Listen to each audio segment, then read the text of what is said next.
Muy bien, muchas gracias a la doctora Celina por esta presentación y quisiera pedirles que tengan en cuenta todo lo que ella nos contó del cine de oro, porque pues también va a servir para lo que yo les voy a comentar a continuación acerca de si hay una hollywoodización de México o estamos viviendo un sesgo de confirmación en cuanto a las representaciones de nuestro país en las producciones mediáticas contemporáneas. Bien.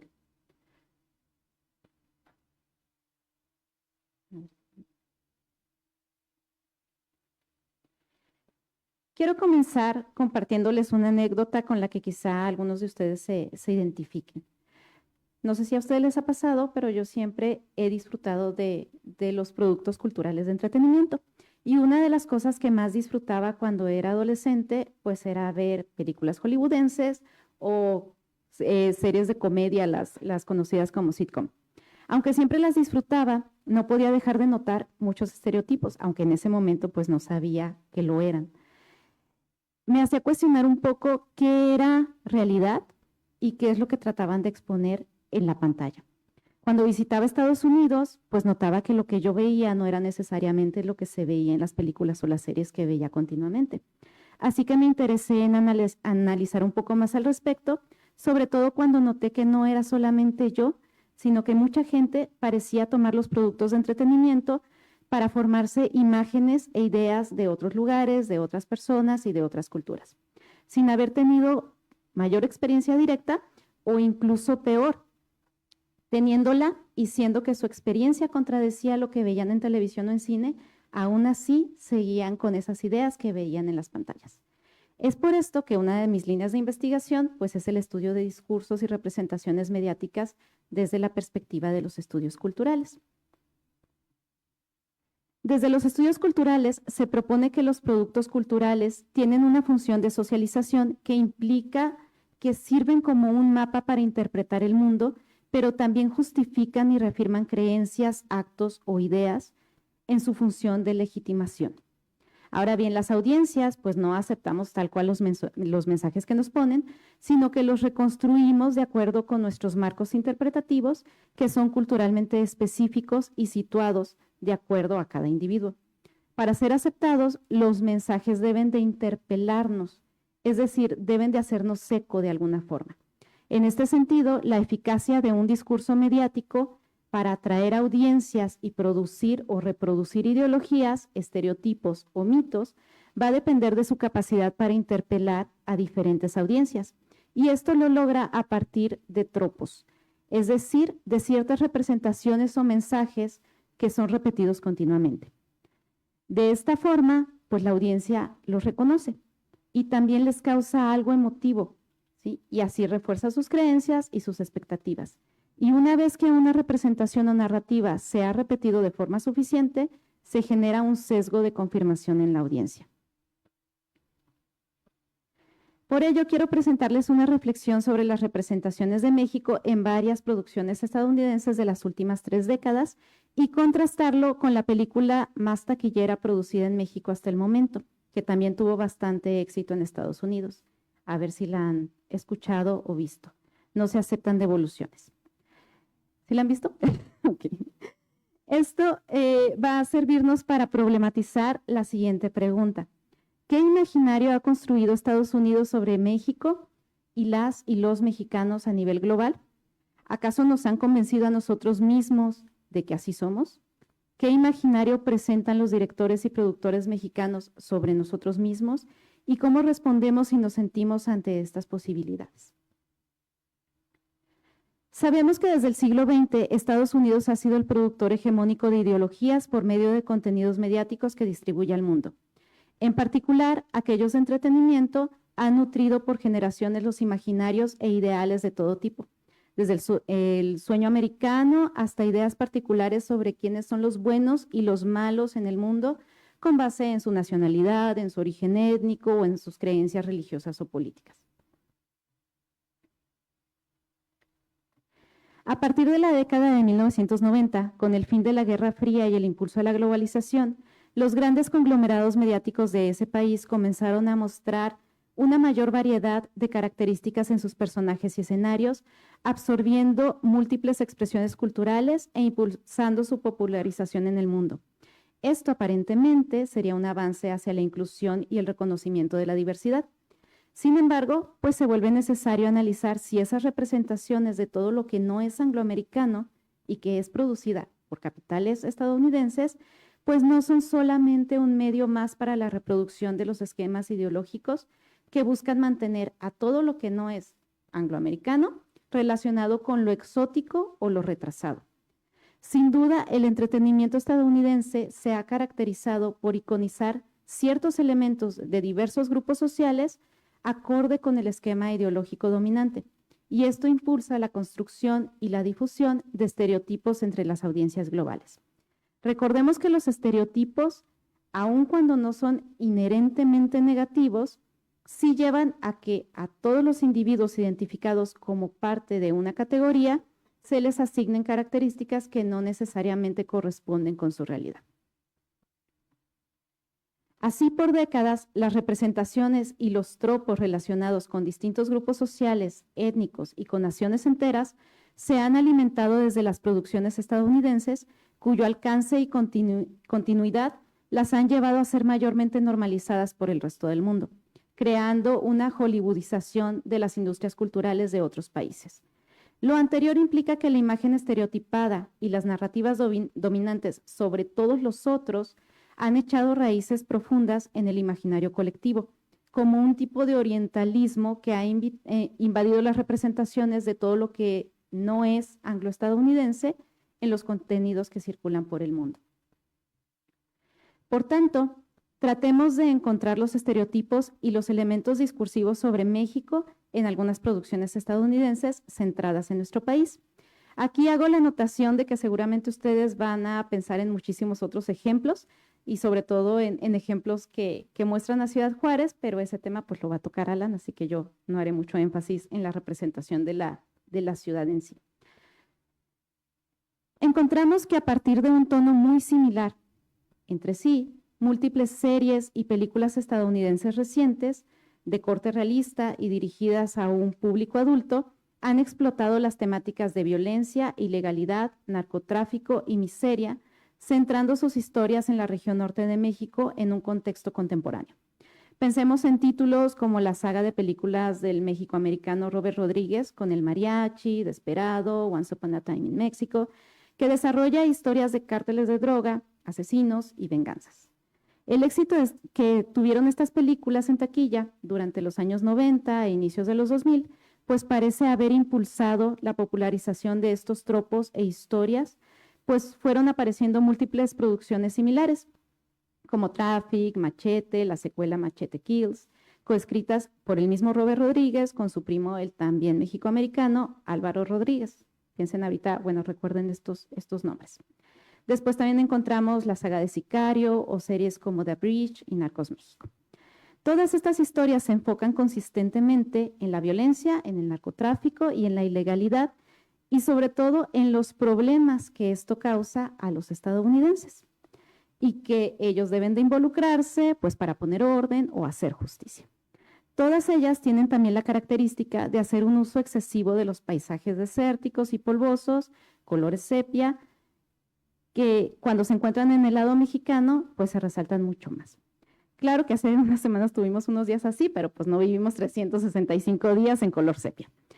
Esto ha llamado la atención del público, generando pues incluso los memes al respecto.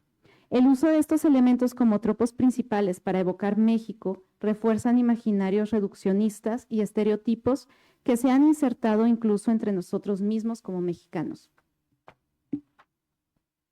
Hasta este punto podríamos argumentar que esas representaciones son de esperarse de equipos de producción en donde no hay mexicanos o no hay mexicanos nacidos y criados en nuestro país.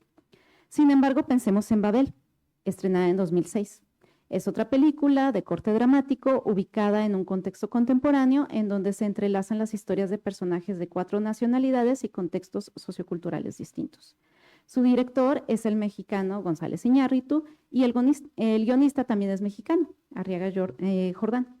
Ambos son criados y educados en México, es decir, no hay pretexto de que solamente se fueron con la finta de lo que les contaban de nuestro país.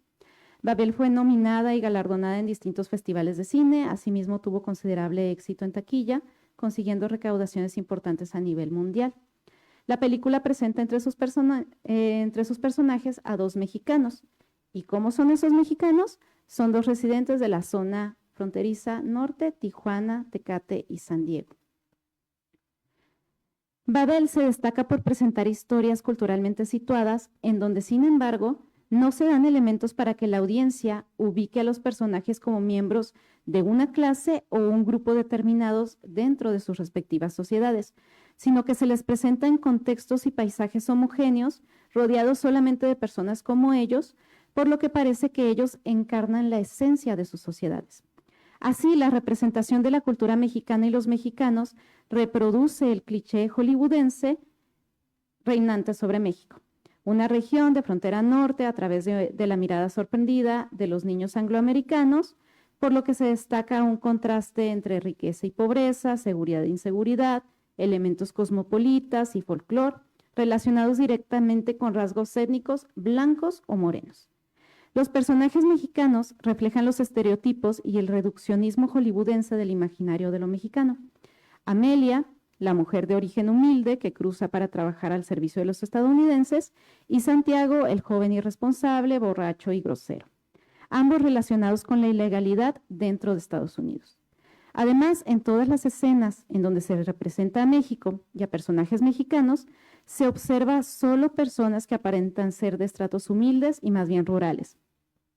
Destacan elementos icónicos como imágenes de la Virgen de Guadalupe, música grupera, vehículos viejos y desvancijados, y la representación de una boda todavía es más notable.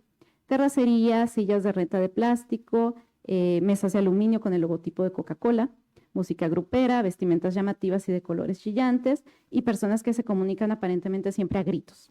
Incluso hay una escena en donde, ante el espanto de los niños estadounidenses, que de hecho no sé si se alcanza a ver ahí, Santiago agarra una gallina de un corral y la mata dándole vueltas al cuello, enfatizando una aparente cualidad salvaje o cruel de los mexicanos. Por más de una década después, de una década después, se estrenó Coco como un supuesto intento por mostrar una mejor cara de México. El director fue un estadounidense judío y el guionista fue Adrián Molina, un mexicoamericano que nació y creció en California y que sería eventualmente promovido a codirector. En su mayoría, el público y los críticos de cine tuvieron comentarios favorables y la película pues ganó diversos premios. También fue sumamente taquillera, particularmente en México. El éxito de taquilla de cualquier película depende tanto del apoyo económico y político que recibe por parte de las élites gubernamentales y económicas del país o países en donde se produce y en donde se proyecta, así como de la capacidad que tiene esa película para interpelar a la audiencia de una o más sociedades. En el caso de Coco, y sin negar otras muchas líneas de interpretación, ahora quisiera centrar la discusión en 2 posibilidades: que el México de esa película fue tan popular porque apeló a elementos ideológicos e icónicos que se nos han dado desde todas las élites nacionales como parte de nuestra identidad o de la mexicanidad, es decir, lo que nos comentó ahorita la doctora Celina. Y segundo, que en el resto de las sociedades a las que llegó la película, pues reprodujo los imaginarios y los estereotipos ya conocidos de lo mexicano y de los mexicanos. En la promoción de la película, los directores manejaron la metáfora de que la película era una carta de amor a México y para apoyar su narrativa de la autenticidad, comentaban sin cesar en las entrevistas que habían hecho investigación de campo y que habían incluido personas de raíces mexicanas en el proyecto. De hecho, ahí está la cita a algo que dijo el director: esto no es una cinta política, pero celebra la diversidad de la cultura de México de forma positiva. Nótese bien, la diversidad. Sin embargo, contrario a esta supuesta diversidad que querían plasmar y a su declaración de no querer caer en estereotipos y clichés, ellos desde fuera de México y con su reiterada narrativa propagaron lo auténtico mexicano a partir de una saturación de elementos y tradiciones que ya habían sido explotadas por las instituciones mexicanas para la construcción de la identidad nacional muchas décadas antes, en la época del cine de oro. Y probablemente por eso la película fue recibida y promovida por las mismas autoridades mexicanas, afianzando la narrativa de autenticidad que circuló y que fue aceptada por audiencias a nivel mundial.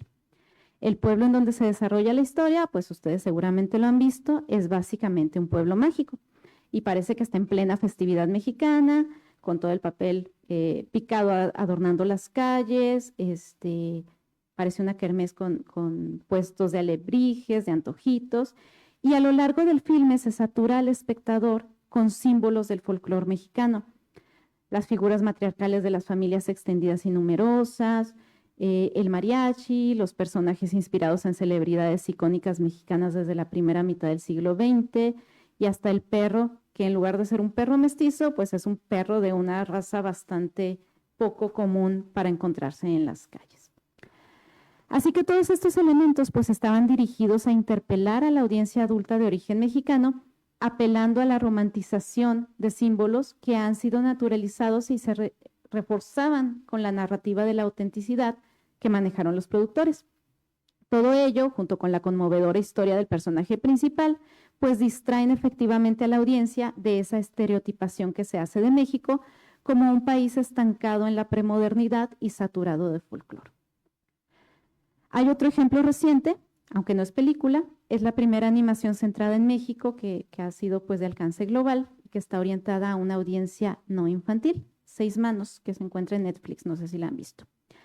De acuerdo con las entrevistas que los creadores, un anglo-estadounidense y un mexicoamericano, Álvaro Rodríguez, que ya se los había mencionado antes, la historia pues buscó ser situada en México y se quería que mezclara temas de artes marciales con narcotraficantes. Seis Manos sigue la historia de tres huérfanos que fueron criados por un inmigrante chino que los entrenó en artes marciales y que después encuentran a esta persona que los ayudó muerta en su casa y deben de vengar su muerte para lo que se enfrentan a narcotraficantes que utilizan ciertas habilidades sobrenaturales derivadas de un culto a lo que se llama Santa Nucífera, que realmente como que asemeja a la Santa Muerte. Como se puede ver en estas imágenes que les estoy poniendo en la pantalla, al igual que en el caso de Coco, el pueblo en donde se desarrolla la historia parece moldeado a partir de un pueblo mágico. Aquí ni siquiera hay calles empedradas, sino es tierra y se ve que hasta la agente de policía anda barriendo la tierra. Hay un templo viejo y descuidado, una pequeña plaza, un mercado callejero, imágenes de santos, la Virgen de Guadalupe. Y estas representaciones, que son muy adecuadas considerando el contexto rural que la historia presenta, se ven exacerbadas por elementos estereotípicos como la música ambiental de mariachi en la escena, que aparentemente sin motivo alguno aparece la escena de la plaza y se oye un mariachi tocando. El papel picado que se muestra decorando todos los puntos del pueblo sin motivo aparente, incluso dentro de la casa de la curandera, como se muestra por ahí en la imagen de abajo. O sea, ¿quién dentro de su casa tiene papel picado? Al igual que Coco, todos los personajes mexicanos son de piel café, mientras que el personaje chino tiene la piel ligeramente más clara y un agente ahí de los antidrogas enviado desde Estados Unidos, es el que está allá en el fondo, tiene la piel ligeramente más oscura. La promoción de estas dos animaciones apoyó simbólicamente en la narrativa de que enfatiza la inclusión en sus equipos de producción de personas de origen mexicano y también se basa mucho en la investigación que supuestamente realizaron para crear sus historias y sus personajes. Sin embargo, al igual que Coco, Seis Manos se quedó corta en su representación de la diversidad, pues toda la historia transcurre en un poblado y sigue la línea de las series y películas estadounidenses sobre narcotraficantes y violencia. Y se enaltecen también aquí creencias místicas relacionadas con un cruce entre el mundo real y otro mundo, lo cual representa cierta condescendencia de los productores estadounidenses hacia lo que es entretenido y redituable de presentar sobre México. Entonces podemos identificar dos tendencias de representaciones y discursos sobre lo mexicano en las producciones mediáticas de Estados Unidos. El negativo, que destaca ambientes de frontera, desierto, migración ilegal, narcotráfico y violencia, y el aparentemente positivo, pero más bien condescendiente, de lo folclórico, lo pueblerino, lo fiestero y de buen corazón, pero también envuelto en pobreza y retrasado tecnológica e ideológicamente, puesto que está lleno de elementos místicos. Ahora pasemos al análisis de No se aceptan devoluciones. Por las expresiones hace rato, entiendo que la mayoría ya vieron esta película. Bueno, no sé si lo sabían, pero esta película tiene el récord de mayor recaudación dentro de México, siendo producción nacional, además de recaudar casi 40 millones de dólares en Estados Unidos y tener una taquilla global de poco más de 100 millones de dólares. Para que se den una idea, en 2018, Roma, otra película mexicana muy aclamada por la crítica cinematográfica y reconocida en Estados Unidos, solamente recaudó alrededor de 5 millones de dólares a nivel mundial.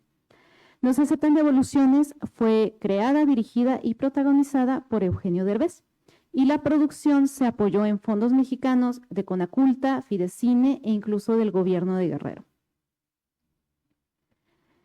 La película, bueno, no se las voy a contar a grandes rasgos porque ya por lo visto la conocen, pero sigue la historia de Valentín, un hombre mexicano de clase trabajadora, desaliñado y mujeriego que vive en Acapulco. Su vida cambia cuando una exnovia estadounidense, rubia, le deja a su hija bebé Maggie y desaparece. Valentín viaja a Los Ángeles para devolver a la niña, pero termina criándola y desarrollando un fuerte lazo con ella mientras trabaja como doble de riesgo en Hollywood. Valentín encarna al arquetipo del mexicano pícaro y mujeriego, aunque evoluciona hacia ser un padre responsable. Al migrar a Estados Unidos, enfrenta barreras económicas y lingüísticas, reflejando el estereotipo del inmigrante latino trabajador, pero precario. La película muestra contrastes de clase y etnicidad. Valentín, el inmigrante mexicano sin educación formal que lucha en Estados Unidos, mientras que la madre de Maggie, Julie, es una mujer blanca y acomodada. Maggie crece con una identidad bicultural que sirve de puente para Valentín en Estados Unidos. La historia aborda el choque entre estos mundos, explorando desigualdades económicas y estereotipos sobre la paternidad hasta su emotivo desenlace. Pero también hay elementos tan problemáticos como en las películas de producción estadounidense. Como en Coco, la película, que es emotiva y apela a los lazos familiares, romantiza la lucha y el ingenio mexicano inculto. A pesar de vivir por 7 años en Estados Unidos y trabajar con gente angloparlante, Valentín nunca aprende inglés. Enfrenta dificultades con el idioma y depende de Maggie para traducirle en todas las situaciones. Esto refuerza un estereotipo del inmigrante latino que no aprende el idioma. Y es interesante que, en contraste, en la película se presenta a varios personajes angloamericanos hablando español a fin de comunicarse con Valentín, a pesar de que están en su propio país. Otro elemento de representación es la elección del filtro amarillento o verduzco que se usa en las escenas que se desarrollan en México, pero que curiosamente se eliminan en las que se desarrollan en Los Ángeles. Si bien podríamos argumentar que el filtro sepia sí parece representativo de nuestro desierto norteño, con las tormentas de arena que nos cargamos de repente, Acapulco pues es uno de nuestros escenarios más vívidos y coloridos. ¿Por qué ponerlo opaco?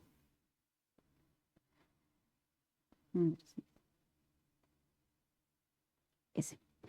Luego está la narrativa, que es aún más problemática. Hay un momento en el que Valentín va caminando por una carretera saliendo de Acapulco, hablándole a su bebé y explicándole por qué quiere regresarla con su madre estadounidense. Y sus palabras son textualmente estas. Además, si te quedas aquí en México, vas a ser guapa, pero prietita y chaparrita. En cambio, si creces allá, no, hombre, seguramente vas a ser güera, de ojo azul, alta. Además, aquí en México, en cualquier momento te asalta un ratero o un policía. Y eso por no hablar de la corrupción, los narcos. Cierro cita. Es evidente que la película recurre a estereotipos sobre los mexicanos en Estados Unidos, como el inmigrante que no aprende inglés y la representación de México a través de clichés. ¿No les parece extraño? siendo una película completamente creada y producida por mexicanos, con recursos mexicanos y en principio teniendo como mercado principal a México, que estas representaciones y narrativas se basen en estereotipos hollywoodenses de México? Como reflexión final, podemos decir que las producciones mediáticas de entretenimiento estadounidenses son un termómetro de los intereses y relaciones político-económicas que este país mantiene con otros y con las distintas comunidades internamente.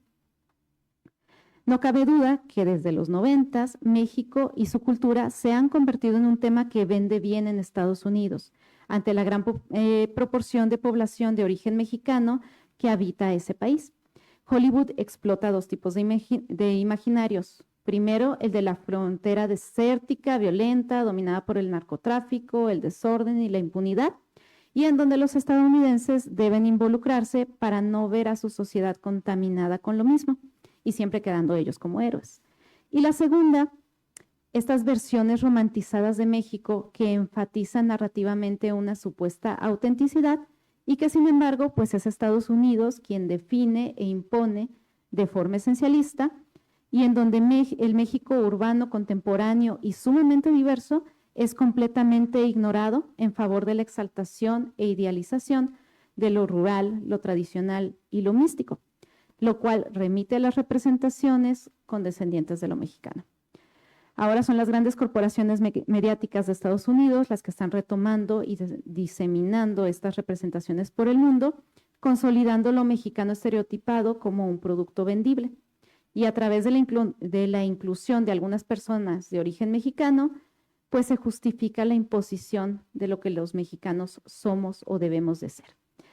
Muchas veces somos bastante sensibles a las representaciones estereotípicas que vienen del exterior, pero ¿qué está pasando con las que se producen desde nuestro país? Podemos hipotetizar que la principal razón por la que no se aceptan devoluciones fue tan exitosa internacionalmente fue porque explotó los mismos clichés que la audiencia internacional conoce sobre México. En este sentido, la película apeló a los mismos clichés que la audiencia pues ya tiene bien internalizados. Pero ¿por qué en México tuvo este éxito? No nos causó ninguna disonancia cognitiva. Quizá nosotros también hemos sido hollywoodizados, naturalizando tales imaginarios y narrativas y representaciones sobre nosotros mismos y nuestro país. Y pues les dejo esta pregunta para reflexionar. ¿Cómo respondemos y cómo nos sentimos hacia esta posibilidad? Muchas gracias. Y ahora, pues quisiera dar la palabra a Alan Roel Acosta para que nos hable sobre las representaciones